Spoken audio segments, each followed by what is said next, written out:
এই দেশের শান্তি শৃঙ্খলা রক্ষার দায়িত্ব খালি সেনাবাহিনীর না। 2 লক্ষ পুলিশ আছে, বিজিবি আছে, র্যাব আছে,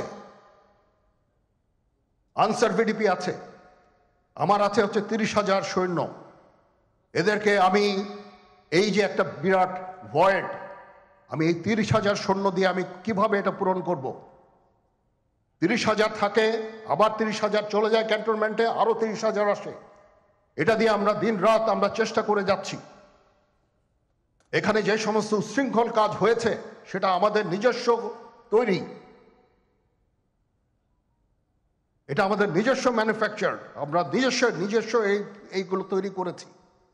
এই বিপরীতমুখী কাজ করলে এসে কখনো শান্তি শৃঙ্খলা আসবে না, এই জিনিসটা আপনাদের মনে রাখতে হবে।